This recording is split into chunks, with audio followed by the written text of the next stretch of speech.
Hello students. तो मैं हूँ आपका सर शुभम। तो आज मैं करने वाला हूँ एक्सरसाइज 3.6 का क्वेश्चन सेकंड का फर्स्ट पार्ट।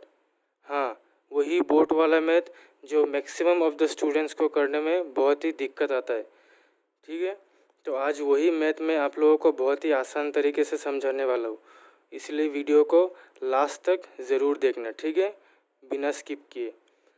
तो क्वेश्चन को करने के पहले मैं पहले आप लोगों को डाउनस्ट्रीम और अपस्ट्रीम का मीनिंग समझाऊंगा, ठीक है। उसके बाद क्वेश्चन समझने में बहुत ही इजी लगेगा और करने में तो और ज़्यादा इजी लगेगा, ठीक है। तो पहले समझ लेते हैं डाउनस्ट्रीम और अपस्ट्रीम का मतलब क्या है। अभी डाउनस्ट्रीम इस टर्म का मतलब क्या है। डाउन मतलब नीचे, ठीक है, डाउन मतलब नीचे और स्ट्रीम मतलब पानी का बहाव। तो जो पानी है वो नीचे की तरफ बह रहा है, ठीक है, जो पानी है वो नीचे की तरफ बह रहा है। अभी यहाँ पे एक गौर करने वाला बात ये है, जो ये पानी बह रहा है ये तो ठहरा हुआ पानी नहीं है, ये तो बहता हुआ पानी है। ठहरा हुआ पानी मतलब ये तो स्टिल वाटर नहीं है, ये तो फ्लोइंग वाटर है, यानी कि ये पानी तो बह रहा है, इसलिए इस पानी का कुछ अपना स्पीड होगा, ऑब्वियसली स्पीड होगा। अगर ये ठहरा हुआ पानी यानी कि स्टिल वाटर होता तब इसका कोई स्पीड नहीं होता, लेकिन ये बहता हुआ पानी है तो इसका अपना कुछ स्पीड होगा। तो मैं मान के चलता हूँ इसका जो स्पीड है वो 10 किलोमीटर पर आवर है, ठीक है, यानी कि ये जो पानी है वो 10 किलोमीटर प्रति घंटा की रफ्तार से आगे बह रहा है, मतलब इस डायरेक्शन में बह रहा है, ठीक है, इस डायरेक्शन में बह रहा है। अभी सपोज तुम इस बोट में बैठ के कहीं जा रहे हो, किस डायरेक्शन में जा रहे हो, इसी डायरेक्शन में जा रहे हो, ठीक है, जिस डायरेक्शन में पानी बह रहा है उसी डायरेक्शन में तुम अपनी बोट लेके कहीं जा रहे हो, ठीक है। अभी बोल तुम्हारा बोट का भी कुछ स्पीड होगा। अभी बोट दो तरह का होता है, एक तो हो गया इंजन वाला बोट, दूसरा हो गया जो दोनों तरफ ऐसे हैंडल लेके जो ऐसे ऐसे करके चलाता है। उस बोट का नाम मुझे सही से पता नहीं है, तो अगर तुम लोगों को पता है तो नीचे कमेंट ज़रूर करना। तो ये दो तरह का बोट हो गया। अभी इन दोनों बोटों का ही अपना कुछ एक स्पीड होगा कि नहीं। इंजन वाला बोट का भी एक अपना स्पीड होता है और जो हैंडल वाला बोट है उसका भी अपना कुछ एक स्पीड होता है। तो मैं लेट कर लेता हूँ, मतलब ऐसे ही एज्यूम कर लो जो तुम्हारा जो बोट का स्पीड है वो 5 किलोमीटर पर आवर है, ठीक है। जो तुम अपनी बोट लेके जो इस तरफ जा रहे हो, ये ऐसे हैंडल को घुमा घुमा के ये तुम 5 किलोमीटर पर आवर की स्पीड से इस तरफ आगे बढ़ रहे हो, ठीक है। अभी हमारा जो पानी है वो इस तरफ बह रहा है और जो बोट है वो भी इस तरफ इस डायरेक्शन में जा रहा है। तो इस कंडीशन में क्या होगा, इन दोनों का जो स्पीड है वो ऐड हो जाएगा, यानी कि प्लस हो जाएगा। क्यों, ये भी मैं तुम लोगों को समझाता हूँ। वो इसीलिए क्योंकि जो बोट है वो बोट तो पानी में बह रहा है ना, मतलब वो बोट तो पानी में आगे बढ़ रहा है ना, वो बोट का तो अपना एक स्पीड है, लेकिन पानी जो बह रहा है उसका भी तो अपना एक स्पीड है ना। तो वो जो पानी जो बह रहा है वो भी तो बोट को आगे खींच के लेके जा रहा है कि नहीं। इसलिए इन दोनों का स्पीड ऑब्वियसली क्या हो जाएगा, प्लस हो जाएगा। प्लस होने पर मतलब क्या हो जाएगा, 10 + 5 15 किलोमीटर पर आवर, मतलब तुम्हारा जो बोट है वो 15 किलोमीटर पर आवर के स्पीड से आगे बढ़ रहा है। 5 किलोमीटर तो तुम्हारा बोट का स्पीड है, लेकिन पानी तो इस तरफ बह रहा है ना, स्पीड से बह रहा है, इसलिए उस पानी के बहाव के स्पीड के वजह से जो तुम्हारा बोट है वो भी और तेज़ी से आगे बढ़ रहा है, ठीक है, और तेज़ी से आगे बढ़ रहा है। ये तो हो गया डाउनस्ट्रीम का कॉन्सेप्ट। अभी अपस्ट्रीम को समझते हैं। अपस्ट्रीम का मतलब ये मत समझ लेना जो पानी है वो ऊपर का तरफ बह रहा है, नहीं नहीं नहीं, पानी ऊपर का तरफ नहीं बह रहा है, पानी एक ही डायरेक्शन में बह रहा है। पानी तो ऊपर का तरफ पानी टेक ऑफ थोड़ी ना हो सकता है। पानी एक ही डायरेक्शन में, पानी एक ही मतलब डाउनस्ट्रीम में बह रहा है, मतलब पानी एक ही जगह में बह रहा है। अभी पानी का डायरेक्शन अलग अलग हो सकता है, आइदर पानी इस तरफ बह सकता है या फिर इस तरफ बह सकता है, लेकिन पानी ऊपर तो नहीं उड़ सकता है ना।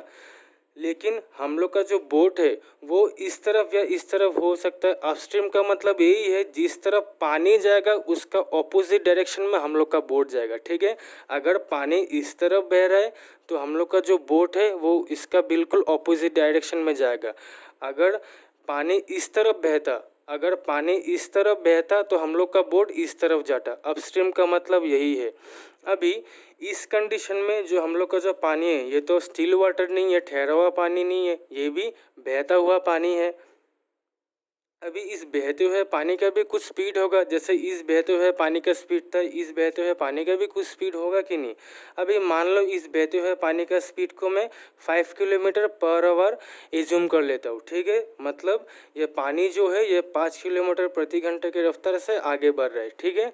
और जो हम लोग का बोट है वो बोट किस तरफ जा रहा है, इस तरफ जा रहा है, तो ऑब्वियसली इस बोट का भी कुछ ना कुछ अपना स्पीड होगा। तो इस बोट का जो स्पीड है इसको मैं एज्यूम कर लेता हूँ 15 किलोमीटर पर आवर। मतलब जो ये बोट है वो 15 किलोमीटर पर आवर के स्पीड से आगे बढ़ रहा है, ठीक है। अभी इस कंडीशन में क्या होगा, हम लोग का जो स्पीड है वो स्पीड माइनस हो जाएगा, डिक्रीज हो जाएगा। क्यों? क्योंकि पानी तो बह रहा है इस तरफ, लेकिन हम लोग जा किस तरफ रहे हैं, इस तरफ, यानी कि हम लोग पानी को काटते हुए जा रहे हैं। इसलिए हम लोग का जो स्पीड होगा वो माइनस हो जाएगा। कितना माइनस हो जाएगा? मतलब बोट का जो स्पीड है उसमें से पानी का स्पीड माइनस हो जाएगा, यानी कि 15 - 5 10।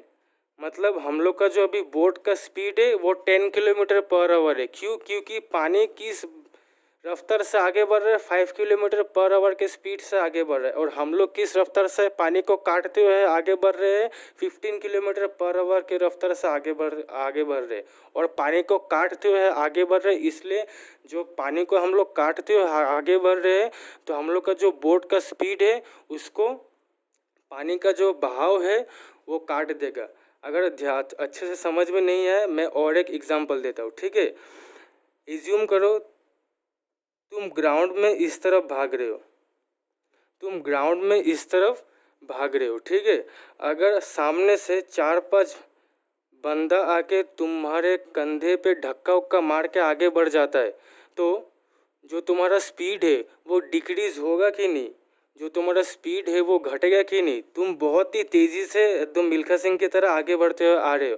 अगर सामने से 4-5 बंदा आके तुम्हारे कंधे पे आधा धक्का उक्का मार के आगे बढ़ गया तो तुम्हारा स्पीड ऑब्वियसली इंक्रीज हो जाएगा ना। तो यही फंडा यहाँ पे भी लागू होता है, ठीक है। यहाँ पे जो हम लोग का स्पीड है वो डिक्रीज हो जाएगा, क्योंकि जो पानी है वो तो इस तरफ बह रहा है, लेकिन हम लोग का जो बोट है ये तो पानी को चीरते हुए, मतलब पानी को चीरते हुए दूसरे सेंस में मत लेना, पानी को काटते हुए इस तरफ बह रहा है ना। इसलिए जो बोट का जो स्पीड है वो कम हो जाएगा। कितना कम होगा? जितना स्पीड से पानी बह रहा है, तो ये पानी 5 किलोमीटर की स्पीड से बह रहा है, इसलिए बोट के स्पीड से पानी का जो स्पीड है, मतलब फ्लोइंग वाटर का जो स्पीड से बहते हुए पानी का जो स्पीड है वो लेस हो जाएगा। लेस हो गया 10 किलोमीटर, यानी कि जो बोट अभी है वो 10 किलोमीटर प्रति घंटा के रफ्तार से आगे बढ़ रहा है, ठीक है। तो यही है अपस्ट्रीम और डाउनस्ट्रीम का कॉन्सेप्ट। अगर यहाँ तक वीडियो समझ आए तो एक लाइक ज़रूर करना, ठीक है। अभी करने की ज़रूरत नहीं है, वीडियो को आखिर तक देखो उसके बाद ही करना। अभी हम लोग आगे क्वेश्चन की तरफ बढ़ते हैं, ठीक है। तो अगर ये अपस्ट्रीम और डाउनस्ट्रीम समझ में आ गया तो उसके बाद ही क्वेश्चन देखना, देख के अच्छा लगेगा, मतलब आसानी से समझ में आएगा। अगर डाउनस्ट्रीम और अपस्ट्रीम अच्छे से समझ नहीं है तो वीडियो को आगे रिवाइंड कर लो, उसके बाद फिर से ध्यान से देखो, उसके बाद ही क्वेश्चन पे आना, ठीक है। अभी क्वेश्चन में क्या कह रहा है, Ritu can downstream 20 kilometre in 2 hours and upstream 4 kilometre in 2 hours. Find her speed of rowing in still water and the speed of the current. अच्छा, रितु है वो डाउनस्ट्रीम की तरफ जा रही है। डाउनस्ट्रीम मतलब पानी भी इस तरफ बह रहा है और रितु इस बोट में बैठ के भी इसी तरफ जा रही है, ठीक है। तो वो 2 घंटे में 20 किलोमीटर डिस्टेंस ट्रैवल करती है, ठीक है। रितु कैन रो मतलब रितु इस बहते हुए पानी में अपनी बोट लेकर इस तरफ ट्रैवल कर रही है, ठीक है, और उसने 2 घंटे में 20 किलोमीटर डिस्टेंस कवर किया है। इसी तरह रितु इस बहते हुए पानी में अपना बोट लेकर ऑपोजिट डायरेक्शन में जा रहा है, मतलब अपस्ट्रीम ऑपोजिट डायरेक्शन में जा रहा है, और इस कंडीशन में रितु ने 2 घंटे में 4 किलोमीटर डिस्टेंस कवर किया है, ठीक है। हमें क्या फाइंड करना है, हमें स्पीड फाइंड करना है, किसका, बोट का, ठीक है। Find the speed of rowing in still water मतलब रितु का स्पीड बोल लो या रितु का जो बोट है उसका स्पीड बोल लो, एक ही बात है, ठीक है। तो हमें फाइंड करना है जो रितु का बोट का स्पीड है वो स्टिल वाटर मतलब ठहरे हुए पानी में कितना होगा, और करंट मतलब बहता हुआ पानी, and the speed of the current मतलब ठहरे हुए बहते हुए पानी में कितना हो गया। एक तो हो गया रोइंग इन स्टिल वाटर, ठीक है। एक तो हो गया रितु का जो बोट का स्पीड है वो ठहरे हुए पानी में कितना हो गया मतलब कितना होगा, और बहते हुए पानी में कितना होगा, ठीक है। तो जो भी हमें निकालने बोला है उसको मैं लेट कर लूँगा, ठीक है। तो सॉल्यूशन शुरू होता है यहाँ से। तो let the speed of Ritu, तुम लोग चाहो तो रोइंग भी लिख सकते हो, ठीक है। Ritu in still water be x kilometre per hour, ठीक है। And the speed of Ritu in, एक तो हमें ठहरे हुए पानी में स्पीड निकालने के लिए बोला है और दूसरा बहते हुए पानी में, ठीक है। And the speed of Ritu नहीं लिखते, and the speed of current,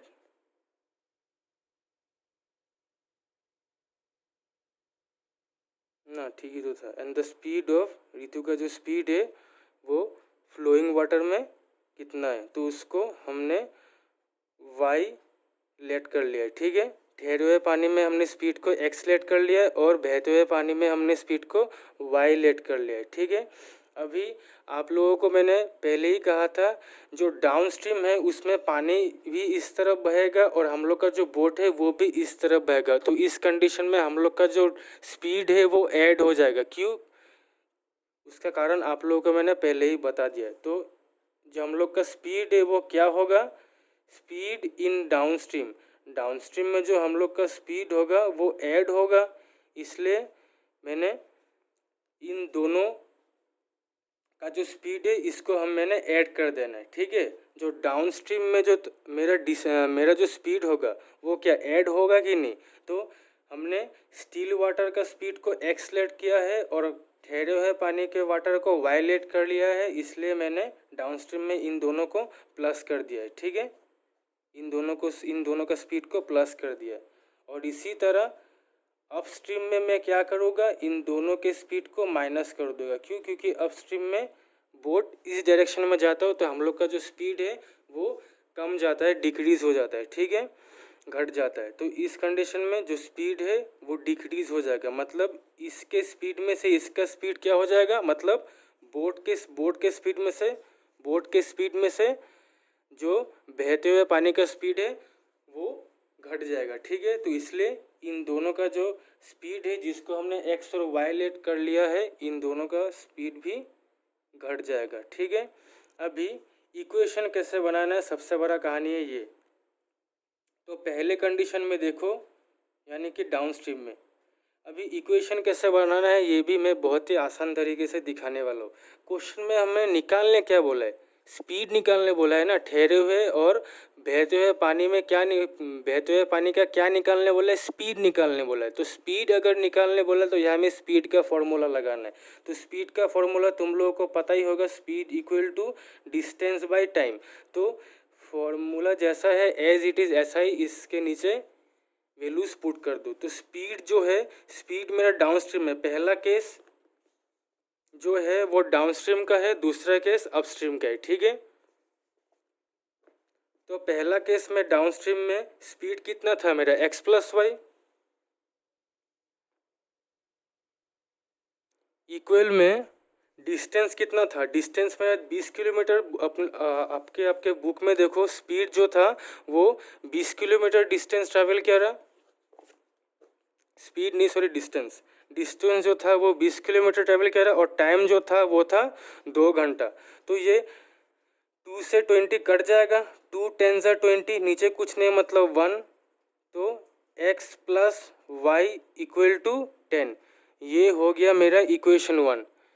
ठीक है, बहुत ही आसान तरीके से पहला इक्वेशन बन गया। ऐसे ही दूसरा इक्वेशन भी हमें बनाना है। ठीक है, तो दूसरा केस में हमें अपस्ट्रीम बोला गया है। तो अपस्ट्रीम में जो है हम लोग का स्पीड क्या था, x माइनस वाई था, तो यहाँ पे मैं पहले लिखूँगा x माइनस वाई। इसके इक्वल में डिस्टेंस कितना था, डिस्टेंस था 4 किलोमीटर और जो स्पीड था वो 2 घंटा था। ठीक है, तो ये भी 2 2 ज़ा 4, ये भी कट जाएगा, तो बचेगा क्या, x minus y equal to 2, तो ये हो जाएगा मेरा इक्वेशन 2। अभी इन दोनों इक्वेशन को सिंपली ऐड कर दो। Adding equation 1 and 2 we get x plus y equal to 10 and x minus y equal to 2। अभी ये प्लस वाई ये माइनस वाई, तो ये तो आसानी से कट जाएगा, और ये प्लस एक्स ये भी प्लस एक्स, वेरिएबल के आगे कुछ नहीं मतलब 1 होता है, तो 1 प्लस 1 2, तो ये हो जाएगा 2x equal to 10 plus 2 12।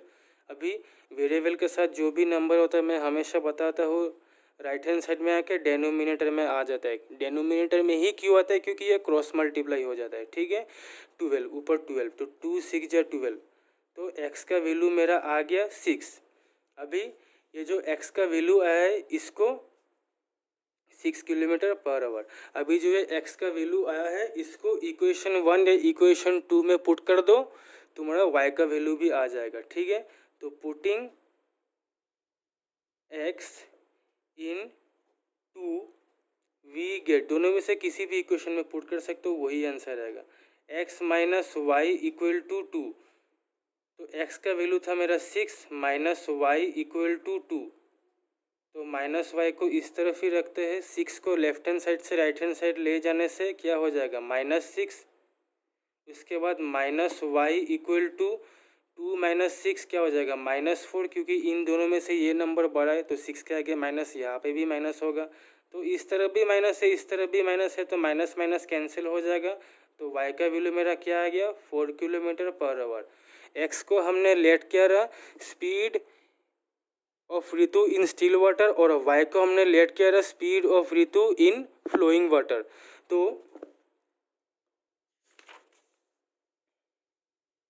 Last में लिख देना है देयरफॉर स्पीड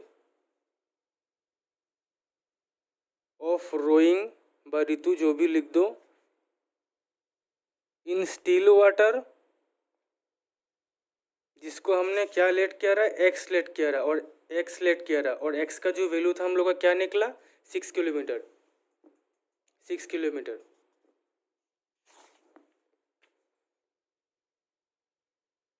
ठीक है, 6 किलोमीटर पर आवर, और speed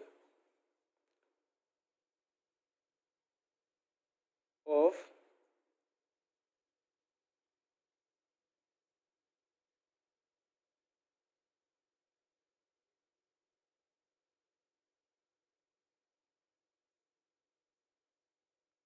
speed of the current equal to, यानी कि बहते हुए पानी का जो स्पीड था उसको हमने y लेट किया रहा, और y का जो वैल्यू था वो क्या आया, 4 किलोमीटर। ठीक है,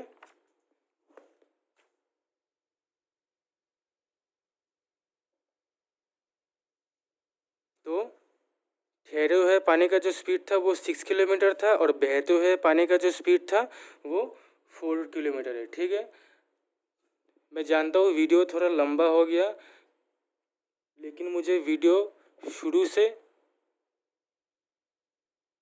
बहुत ही मतलब अच्छे तरीके से समझाना है, क्योंकि मैक्सिमम ऑफ द स्टूडेंट्स को मैंने देखा है इस वाले क्वेश्चन में, ये बोर्ड वाले क्वेश्चन में बहुतों को बहुत दिक्कत आता है, इसलिए मैंने एकदम डिटेल में ये वीडियो बनाया ताकि तुम लोगों को अच्छे से समझ में आए। अगर वीडियो पसंद आया, समझ में आए, तो एक लाइक और अपने दोस्तों के साथ शेयर ज़रूर करना और जाते जाते चैनल को सब्सक्राइब ज़रूर करना। और बोट वाला और एक मैथ है, ठीक है, ये वाला जो एग्जांपल 19 है यहाँ पे और एक बोट वाला मैथ हो। तो ये वाला, अगर ये वाला वीडियो देख के पसंद आया तो नीचे कमेंट करना, मैं ये वाला वीडियो भी अपलोड कर दूंगा अगर ये वाला तुम लोग को समझना है तो। अगर एग्जांपल 19 जो है ये वाला भी समझना है तो नीचे कमेंट ज़रूर करना, तो मैं इस वाले का भी अलग से एक वीडियो बना के अपलोड कर दूंगा, ठीक है। तो मिलते हैं अगली वीडियो पर।